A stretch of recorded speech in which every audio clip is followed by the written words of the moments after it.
Good morning, good afternoon, good evening everybody.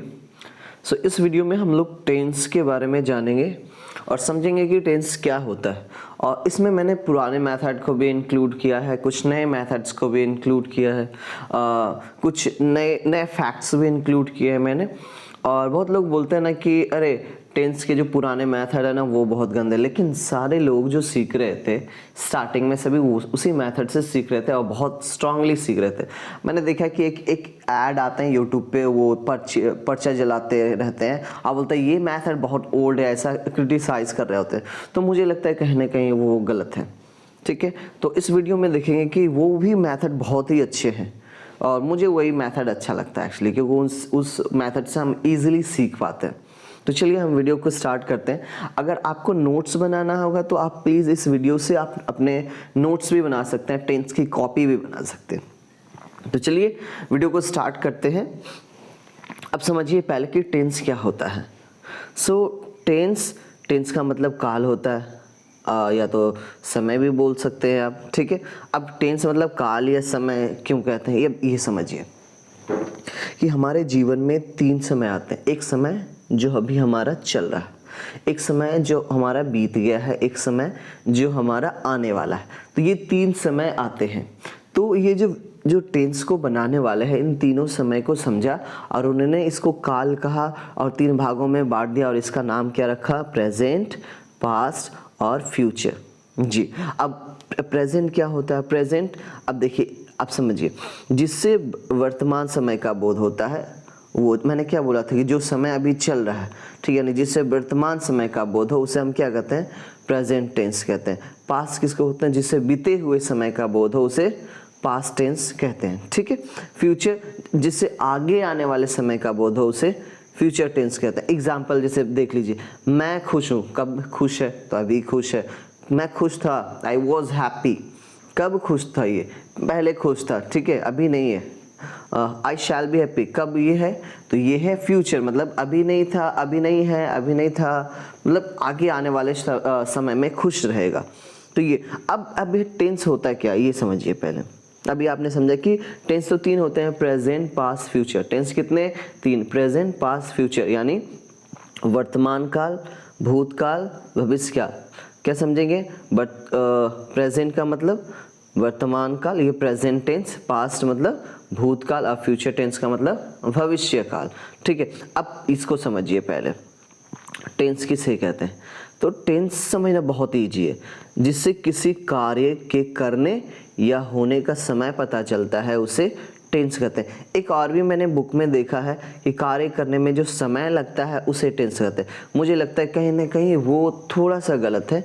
ठीक है, कार्य करने में जो समय लगता है उसे तो समय कहते हैं, वो समय की अवधि हो गई ना। जैसे मान लो कार्य करने में लग गए 5 घंटे, तो 5 घंटे को तो टेंस नहीं कह सकते। तो मुझे लगता है वो सही नहीं है। तो मैं ये किया हूँ कि जिससे किसी कार्य, यानी टेंस जब हम पढ़ते हैं तो कार्य को लेकर पढ़ते हैं। यानी टेंस, कार्य का मतलब क्या? क्रिया, वर्ब। अगर आपको वर्ब नहीं आता है तो आगे आप पढ़ेंगे कि वर्ब की कितनी ज़रूरत है इसमें।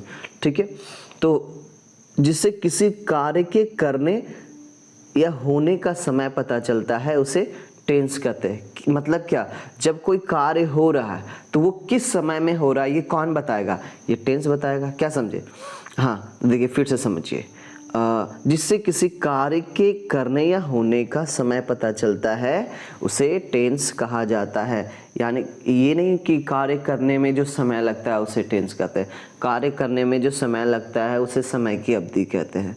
टेंस किसको कहते हैं? जिससे हम कार्य का समय पता कर सकते हैं उसे हम टेंस कहते हैं। ठीक है, और टेंस कितने होते हैं? 3 होते हैं, प्रेजेंट, पास्ट एंड फ्यूचर। इस तरीके से आप इसका नोट्स भी बना सकते हैं।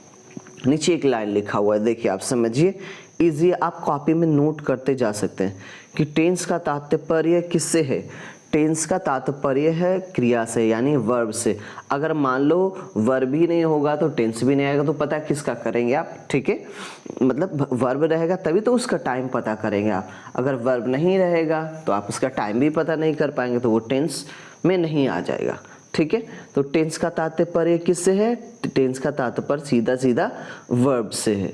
तो आई होप आपको समझ में आ रहा होगा, और यही है हमारे पुराने मेथड, और पुराने मेथड बहुत ही अच्छे से समझ में आते हैं, ठीक है। चलिए आगे बढ़ते हैं। अब बोला ना कि अगर आपको टेंस अच्छे से सीखना है तो आपको 2-3 चीज़ों को सीखना बहुत ज़्यादा ज़रूरी है। उसमें से सबसे पहला आता है हमारा नंबर। नंबर मतलब वचन या संख्या। अब ये नंबर मतलब वचन या संख्या क्यों सीखना ज़रूरी है? देखिए, जब आप सेंटेंस में ना सब्जेक्ट ऑब्जेक्ट वर्ब यूज़ करेंगे तो आपको पता ही नहीं रहेगा कि ये सिंगुलर है, ये प्लूरल है, तो आप कैसे उसको रख पाएंगे सेंटेंस में सही से। तो उसी के लिए बोला गया कि आपको ना अगर टेंस को अच्छे से सीखना है तो आपको नंबर या वचन को भी सीखना होगा। तो चलिए एक बार इसको भी देख लेते हैं। नंबर किसे कहते हैं? तो नंबर बोला कि वचन या संख्या जिससे किसी एक या एक से अधिक व्यक्ति, वस्तु, स्थान या जानवर के नाम का बोध हो।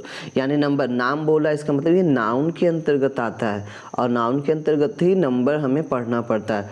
तो नंबर यानी जिससे किसी एक या एक से अधिक व्यक्ति, वस्तु, स्थान, जानवर का नाम का बोध हो, उसे क्या कहते हैं? नंबर। अब है नंबर कितने प्रकार के होते हैं? तो नंबर 2 प्रकार के होते हैं। एक होता है सिंगुलर और दूसरा होता है प्लूरल नंबर, ठीक है। आप लोग को समझ में आ रहा होगा कि नंबर कितने होते हैं? नंबर 2 होते हैं, एक सिंगुलर और दूसरा प्लूरल। अब सिंगुलर क्या? सिंगुलर का मतलब सिंगल, और प्लूरल का मतलब मिंगल। मतलब कि सिंगल मतलब एक व्यक्ति, वस्तु, स्थान, जानवर का नाम का बोध हो, और प्लूरल का मतलब एक से अधिक, ठीक है। 2, 4, 5, 6 कुछ भी हो सकता है, तो एक से अधिक रहेगा तो वो प्लूरल के अंतर्गत आएगा। क्लियर? आप इसके नोट्स भी बनाते जा सकते हैं, बहुत ही सिंपल में लिखा हुआ है। तो अब देखिए, सिंगुलर किसे कहते हैं? जिसे किसी एक व्यक्ति, वस्तु, स्थान, जानवर के नाम का बोध हो, उसे हम क्या कहते हैं? सिंगुलर नंबर कहते हैं। प्लूरल नंबर किसे कहते हैं? जिसे एक से अधिक यानी बहुत का बोध हो, उसे प्लूरल नंबर में कहते हैं। जैसे एग्जाम्पल्स दिए हुए हैं आपके, एग्जाम्पल जैसे यहाँ पे है बैट, और अब बैट बोलेंगे तो वो सिंगुलर में जाएगा, लेकिन बैट्स बोलेंगे तो वो क्या है? प्लूरल में जाएगा, ठीक है। जैसे हम लोग बोलते हैं यह कलम है, तो क्या बोलते हैं? This is a bat. अगर वहाँ पे एक नहीं भी दिया जाता है तो आप क्या लगाते हैं? ए लगाते हैं। इसीलिए लगाते हैं कि उसको सिंगुलर डिनोट कराना है, ठीक है। उसी तरीके से यहाँ पे देखिए बैट्स है, ये प्लूरल में है, बहुत सारे में। कैट्स, डॉग्स, और यहाँ पे क्या है? कैट, डॉग, एमेन मैन और एमियन मैन। तो बहुत सारे ऐसे वर्ड हैं, नाउन, जिसका प्लूरल उसके बीच के वर्ब को चेंज करके प्लूरल बनाया जाता है, ठीक है। जैसे मैन का बनाते हैं मेन, ठीक है। वेमन का बनाता है वेमेन, ठीक है। इस तरीके से वेमेन, इस तरीके से प्लूरल हम लोग बनाते हैं। फिर आप ये देखेंगे फुट लिखते हैं ना, फुट, ठीक है, फुट लिखते हैं तो इसका बनता है क्या? फीट। उसी तरीके से आपको एक और भी वर्ड मिलते होंगे, टीथ, टूथ। तो टूथ का क्या बनाते हैं आप? टीथ बनाते हैं। तो ये क्या बना रहे हैं? ये भी आप सिंगुलर और प्लूरल ही बना रहे हैं, ठीक है। और इसका ये कैसे बन रहा है? तो ये बन रहा है बीच के वोवेल को चेंज करके। तो आई होप सिंगुलर प्लूरल थोड़ा सा आपको समझ में आया होगा कि सिंगुलर में एस नहीं लगता है और प्लूरल में एस या ईएस लगा के बनाते हैं, ठीक है। आगे देखिए, अब इसको समझना है कि सिंगुलर प्लूरल नाउन भी होते हैं और वर्ब भी होते हैं। अभी जो आपने यहाँ पे सीखा, ठीक है, ये था हमारा नाउन का, लेकिन पता है वर्ब का भी होता है, ठीक है। और आप देखेंगे सेंटेंस में कि सिंगुलर के साथ सिंगुलर लगाते हैं और प्लूरल के साथ प्लूरल लगाते हैं। क्या प्लूरल लगाते हैं? सिंगुलर सब्जेक्ट के साथ सिंगुलर वर्ब और प्लूरल सब्जेक्ट के साथ प्लूरल वर्ब लगाते हैं। तो ये भी हमें समझना बहुत ही ज़्यादा ज़रूरी होता है, अदरवाइज़ हम क्या करते हैं कि हम अपने सेंटेंस में गलती कर जाते हैं। जैसे अब यहाँ पे वही चीज़ समझना है, देखिए कि वर्ब अपने मूल रूप में क्या होता है? प्लूरल होता है। जब जैसे मान लो वर्ब अपने मूल रूप में प्लूरल होता है और इसे सिंगुलर बनाने के लिए क्या करते हैं? इसमें एस या ईएस जोड़ते हैं, ठीक है। ये समझिए, नाउन में क्या होता था? प्लूरल बनाने के लिए, नाउन में क्या करते थे? प्लूरल बनाने के लिए हम लोग एस या ईएस लगाते थे, ठीक है। लेकिन वर्ब में क्या करते हैं? प्लूरल बनाने के लिए हम लोग उसमें क्या करते हैं? एस या ईएस हटाते हैं, यानी सिंगुलर बनाने के लिए उसको क्या करते हैं? एस या ईएस लगाते हैं। यहाँ देखिए नाउन, पहले नाउन को देखिए, बैग का बैग्स, ये है बैग हो गया सिंगुलर और बैग्स हो गया प्लूरल। मैन, ये मैन हो गया सिंगुलर, मैन ये हो गया प्लूरल। वही बेंच, बेंच हो गया सिंगुलर और बेंचेज हो गया प्लूरल। लेकिन अगर आप इधर जाएंगे वर्ब में जाएंगे तो गो क्या है, गो अगर आपको बोला जाए गो तो ये क्या सिंगुलर है या प्लूरल वर्ब है, तो ये है प्लूरल वर्ब, ठीक है। प्ले ये क्या, ये भी प्लूरल वर्ब, यानी मूल रूप में जो वर्ब है ना वो प्लूरल होता है। और सिंगुलर इसको बनाने के लिए क्या करते हैं, गोज लगाते हैं, प्लेज कर देते हैं, ट्राइज कर देते हैं, कम्स हो गया। इस तरीके से जिस वर्ब में एस लगा हुआ है तो आप उसको समझ जाएंगे कि वो क्या है, सिंगुलर है, ठीक है। इसीलिए हम लोग क्या करते हैं, जब हम लोग सेंटेंस बनाते हैं, सेंटेंस पढ़ते हैं, ठीक है, उसीलिए क्या उसमें क्या करते हैं, ही के साथ क्या लगाएंगे, गोज लगाएंगे। क्यों लगाएंगे, क्योंकि ही मतलब हुआ एक व्यक्ति का बोध कराया, ठीक है, सिंगुलर है ये, इसलिए सिंगुलर के साथ क्या लगाएंगे, सिंगुलर ही लगाएंगे, यानी गोज वाले लगाएंगे, गो नहीं लगाएंगे। गो लगाएंगे तो गलत हो जाएगा, क्योंकि सिंगुलर के साथ हम लोग क्या करते हैं, सिंगुलर ही लगाते हैं, प्लूरल नहीं लगाते हैं, ठीक है। तो ये भी क्लियर हो गया, आपको इसको भी देख के आप अच्छे से समझ सकते हैं, ठीक है। अब दूसरा टेंस में और हम लोग क्या सीखते हैं, ठीक है, टेंस में और हम लोग सीखते हैं पर्सन या व्यक्ति, ठीक है, पुरुष, पुरुष भी बोलते हैं, व्यक्ति भी बोलते हैं, पर्सन भी बोलते हैं इंग्लिश में। तो अब पर्सन होते कितने हैं, तो पर्सन होते हैं 3, ठीक है। अब ये 3 होते कैसे हैं, जैसे मान लीजिए आप और एक और व्यक्ति बात कर रहे हैं आपस में, ठीक है, तो वहाँ पे कितने व्यक्ति मौजूद होते हैं, 3 व्यक्ति मौजूद होते हैं, ठीक है। जैसे मान लो एक व्यक्ति ये है, ठीक है, और एक व्यक्ति ये है, यानी ये ए है और ये बी है। जब ए बी बात कर रहा है तो वहाँ पे कितने व्यक्ति शामिल है, वहाँ पे 3 व्यक्ति।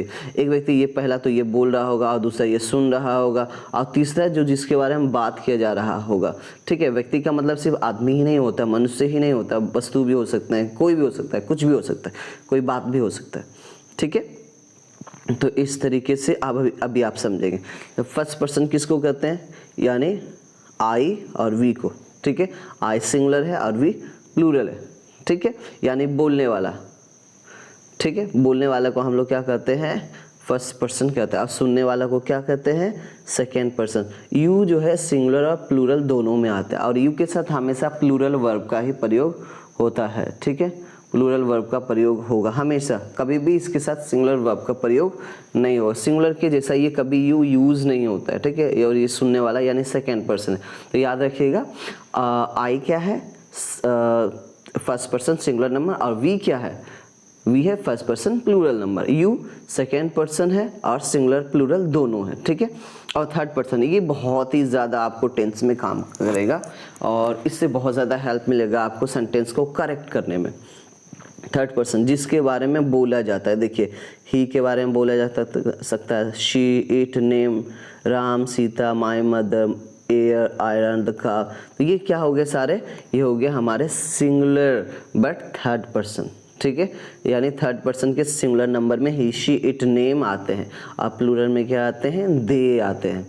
आई होप आपको समझ में आ रहा होगा पर्सन भी, ठीक है। तो इस तरीके से हम क्या कर सकते हैं, पर्सन को भी समझ सकते हैं, यानी first person, second person, third person, I we first person, second person you you, और थर्ड पर्सन सिंगुलर में क्या, ही, सी, इट, नेम, और सेकेंड प्लूरल में क्या हो जाएगा, दे, ठीक है।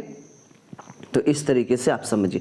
अब यहाँ पे एक और भी चीज़ बहुत ज़्यादा इम्पोर्टेंट है, वो है क्या, सब्जेक्ट, ऑब्जेक्ट और वर्ब। तो सब्जेक्ट, ऑब्जेक्ट और वर्ब किसको कहते हैं, सब्जेक्ट मतलब होता है जो सेंटेंस में कार्य करेगा वो सब्जेक्ट रहेगा। जैसे अभी आप जो पर्सन जितने भी पढ़े आप, ये सारा, ये ठीक है, ये सारा जो है क्या है, ये सारा आपका सब्जेक्ट के रूप में यूज होगा, ठीक है।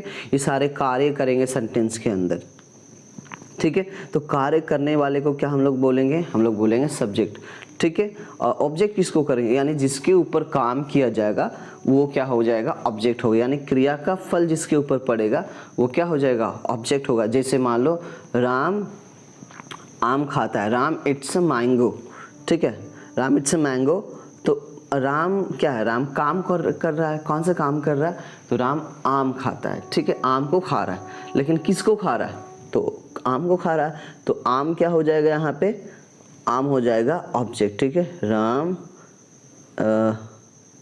इट्स मैंगो, ठीक है। तो ये मैंगो जो हो जाएगा वो क्या हो जाएगा, ठीक है, ऑब्जेक्ट हो जाएगा। ये आपको समझना है, ठीक है। तो आई होप आपको समझ, अब वर्ब तो समझ में आ गया होगा कि क्रिया जो काम रहेगा, खाना पीना, हंसना, लड़ना, बोलना, ये सारे वर्ब। तो चलिए थोड़ा सा वर्ब को भी, अभी आप सब्जेक्ट समझ गए, ऑब्जेक्ट समझ गए, तो जिसके ऊपर कार्य होगा तो सीधा याद रखना है जो कार्य करेगा, ठीक है, जो कार्य करेगा सब्जेक्ट कहलाएगा, जिस पे कार्य होगा वो ऑब्जेक्ट कहलाएगा, और जो कार्य रहेगा वो वर्ब, टेंस वर्ब होगा। और टेंस में यही तीनों इंपॉर्टेंट होता है, तो आपको इन तीनों को याद रखना है, अच्छे से याद रखना है, अदरवाइज आप गलती करेंगे। चलिए अब वर्ब को जानते हैं। अब वर्ब क्या है? Verb that denotes doing something, happening something और being something is called verb, ठीक है। तो वर्ब किसे कहते हैं? वर्ब जिससे किसी कार्य को डिनोट कराता है, जिससे किसी कार्य का बोध होता है, उसे हम क्या कहते हैं? वर्ब कहते हैं। चाहे वो कार्य कोई कर रहा हो, ठीक है, डूइंग समथिंग मतलब कोई कर रहा, हैपनिंग समथिंग मतलब कुछ भी हो रहा, बीइंग समथिंग मतलब कुछ एग्जिस्ट होने का बोध कराता हो, जैसे कि यह लड़का है तो ये लड़का में तो काम नहीं हो रहा, लेकिन कोई चीज़ है जो हो रहा, कुछ ऐसा है जो हो रहा, हाँ हो रहा कि लड़का प्रेजेंट टाइम में है, ये बोध करा रहा है, एग्जिस्टिंग की बोध करा रहा है, ठीक है, बीइंग समथिंग उसी को कहते हैं, ठीक है। तो ये भी क्या है? हमारा वर्ब ही है। तो जिससे किसी कार्य का बोध हो जाता है उसे हम लोग वर्ब कहते हैं, ठीक है। आप बुक में देखे होंगे that denotes an action is called verb. तो doing something is called an action, ठीक है। तो आप यहाँ पे मैंने सारे लिख दिया है कि verb that denotes doing something भी हो सकता है, या अपने आप कुछ होता है वो भी एक्शन होता है, एंड बीइंग समथिंग वो भी एक एक्शन होता है जो हम लोग ज़्यादातर नहीं लिखते हैं, ठीक है। जैसे इज, आप कंफ्यूज जाते हैं, जैसे मैं बोलता हूँ आई एम हैप्पी, तो यहाँ पे कंफ्यूज हो गए, सर यह तो है ही नहीं वर्ब, नहीं एम है ना, एग्जिस्टिंग होने का बोध करा रहा है। आगे अब जैसे एग्जाम्पल लिखा हुआ है यहाँ पे कि वर्ब का मतलब आना, वो मतलब जाना, ट्राई मतलब कोशिश करना, प्ले मतलब खेलना, एट्सेट्रा एट्सेट्रा, तो ये सारे वर्ब होते हैं, ठीक है। इज, एम, आर, ये सारे भी वर्ब होते हैं, ठीक है, क्योंकि ये भी बोध कराते हैं कुछ होने का, ठीक है। नेक्स्ट है कि वर्ब जो होते हैं दो प्रकार के होते हैं। The first one is main verb and the next one is helping verb. So there are two kinds of verb and the first one is main and the next one is helping. दो प्रकार के verb होते हैं। I hope आपको समझ में आ रहा होगा। तो मेन वर्ब जैसे अभी आपने देखा मेन वर्ब ये कम, गो, ट्राई, प्ले, ये सारे मेन वर्ब है, ठीक है। और ये हेल्पिंग वर्ब कितने यहाँ पे देख सकते हैं, सारे हेल्पिंग वर्ब है। Is, am, are, was, were, has, have, had, does, do, did, will, would, shall, should, may, might, can, could, used to, ought to, need and dare, ये सारे क्या हमारे, ये हमारे हैं auxiliary verb and helping verb भी इसको आप कह सकते हैं। और ये play, cut, go, come, beat, hurt, abuse, ठीक है। इसके पता है आपको, इसके अंत में ना हिंदी जब आप देखेंगे तो इसके अंत में ना लगा हुआ रहेगा, नाना को छोड़कर, जैसे खाना और नाना को छोड़कर, ठीक है। खाना भी एक वर्ब होता है, लेकिन एक खाना होता है जो हम खाते हैं वो वाला, जैसे पढ़ना, लिखना, बोलना, हंसना, ये सब क्या हमारा वर्ब है, ठीक है, मेन वर्ब। और इज मतलब क्या होता है, होना, एम, आर, हूँ, ये सारे भी क्या हमारे वर्ब है। तो ये हो गया हेल्पिंग वर्ब और ये होगा हमारे मेन या प्रिंसिपल या लेक्सिकल वर्ब, ठीक है। चलिए अब ये भी आपको समझ में आ रहा होगा।